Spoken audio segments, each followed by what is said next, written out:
कोट्यवधी रुपयांची उलाढाल असलेल्या साईबाबा क्रेडिट एम्प्लॉईज सोसायटीची निवडणूक आता अंतिम टप्प्यात आलेली आहे। आज चिन्ह वाटप झालेलं आहे आणि 11 फेब्रुवारी रोजी मतदान पार पडतं आहे। तिहेरी लढत जी आहे ती पाहायला मिळते। एकीकडे बलाढ्य असे पालकमंत्री खासदार डॉक्टर सुजय विखे पाटील यांच्या विरोधात जर पॅनल उभा केला असेल तर तो विठ्ठल पवार यांनी, हे साईबाबा संस्थांचे कर्मचारी आणि यांनी या शक्तीच्या विरोधात आता स्वतंत्र पॅनल उभा केलेला आहे। 17 जागेवर यांच्या उमेदवार जे आहेत ते उभे राहिलेले आहेत। अशी बलाढ्य शक्ती असताना तुम्ही स्वतंत्र पॅनल केला, काय विश्वास वाटतो सभासद तुमच्यावर कशा पद्धतीने येणाऱ्या काळात विश्वास ठेवतील आणि मतदान करतील? नाही, मी आपणास सांगू इच्छितो, ही निवडणूक कामगारांची आहे, ही सोसायटी कामगारांची। आमची कामधेनू वाचली पाहिजे या भूमिकेतून आम्ही या निवडणुकीला सामोरं जात असून आम्ही कोणत्याही बलाढ्य शक्तीच्या विरोधात नाही।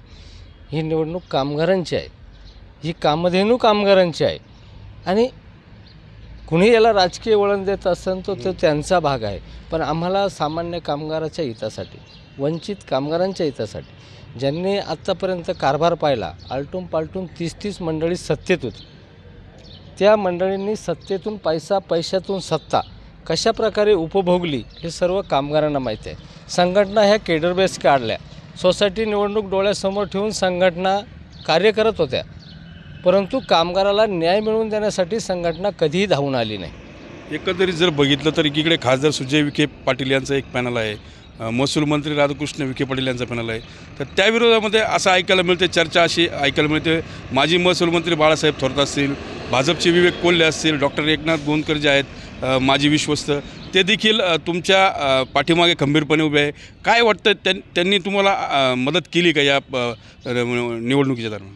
नाही, तसं काही नाही। ह्या सगळा अफवांचा पेव आहे आणि अफवा मोठ्या प्रमाणात पसरवल्या जातात, राजकीय वलय या निवडणुकीला दिलं जातं। आमचे सत्ताधारी मित्रांनी मात्र काय केलं यापेक्षा आम्ही कामगारांच्या हितासाठी ही निवडणूक लढवणार असल्यामुळं आम्हाला या सोसायटीत राजकारण घालायचं नाही आणि राजकीय जोडे बाजूला ठेवून आम्ही निवडणूक कामगार हितासाठी लढवत आहे आणि कामगार पीडित, वंचित आणि या संस्थेचा जो खुंटलेला विकास आहे, ही जी आश्वासनाची खैरात गेल्या अनेक निवडणुकांमध्ये या आजी-माजी मंडळींनी दिलेली आहे आणि आज ही सर्व आजी-माजी मंडळी एकत्र आलेली असून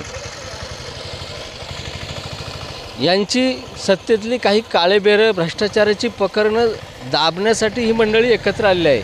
आम्ही वंचितांना न्याय देण्यासाठी हा लढा उभारला असून कुठलंही राजकीय पाठबळ न घेता साईबाबांचा आशीर्वाद आणि कामगारांचा पाठिंबा आणि आम जनतेची दुआ, या दुआवर आम्ही ही निवडणूक लढवणार असून भविष्यात तुम्हाला चित्र स्पष्ट दिसेल। याला राजकीय झालर देण्याचा प्रयत्न प्लीज तुम्ही करू नका आणि ही निवडणूक कामगारांची आहे आणि कामगारांच्या हक्कासाठी आम्ही लढणार आहोत। आज जर बघितलं तर जो सोसायटीचा जो नफा आहे ही नेहमीच नफ्यात राहिली आहे, संचालक मंडळ कोणाचा असू, मात्र तो जो नफा आहे 3 ते 4 कोटीचा दिसतो। तसं जर बघितलं तर कोट्यवधीची एवढी मोठी उलाढाल असताना अल्प असा नफा दिसतो आहे, यात कसा बदल करणार? निश्चितच आमचं उद्दिष्ट आहे की या संस्थेचे स्वतःचे व्यवसाय निर्माण झाले पाहिजे। आज केंद्र सरकार असेल, राज्य सरकार असेल, सहकारी संस्थांच्या बाबतीमध्ये जे नवीन धोरण आलं आहे त्या धोरणाचा फायदा घेत या संस्थेचे कोट्यवधी रुपयाचं जे भागभांडवल आहे, या भांडवलाच्या जोरावरती आम्ही व्यवसायाची निर्मिती करणार आहोत आणि भविष्यात तुम्हाला बिस्लरी प्लॅन्ट दिसतील, स्वतःची साई भक्तांसाठी बिस्लरी बॉटल आणि प्रसाद निर्मितीचा उद्योग, या उद्योगातनं आमच्याच संस्थेच्या सभासदांचे जे सुशिक्षित तरुण तरुणी आहेत, म्हणजे मुलं, यांना रोजगार उपलब्ध करून देऊ। आज रोजगाराची फार भयान अवस्था झालेली आहे आणि कमी व्याजदरानं या नफ्याची जर सांगड घातली तर निश्चित ही संस्था स्वभांडवली आहे। आजही स्वभांडवली आहे। आमच्या सत्ताधारी संचालकांनी 7% कर्ज 8% केलं, 12%चं 11% केलं। आम्ही आश्वासित केले सभासदांना, तुम्हाला 5%नी 7 लाख रुपये कर्ज देऊ आणि जामीनदार मुक्त सोसायटी ठेवू। जामीनदार मुक्त सोसायटी अशी संकल्पना जी आहे ती या विठ्ठल पवारांच्या पॅनलकडून व्यक्त केली जाते आणि येत्या 11 फेब्रुवारी रोजी मतदान होणार आहे आणि सभासद कोणाला कौल देतात हे पाहणं महत्त्वाचं ठरणार आहे। कॅमेरा पर्सन जावेद सय्यदसह मी मनोज गाडेकर, TV9 मराठी, शिर्डी, अहमदनगर।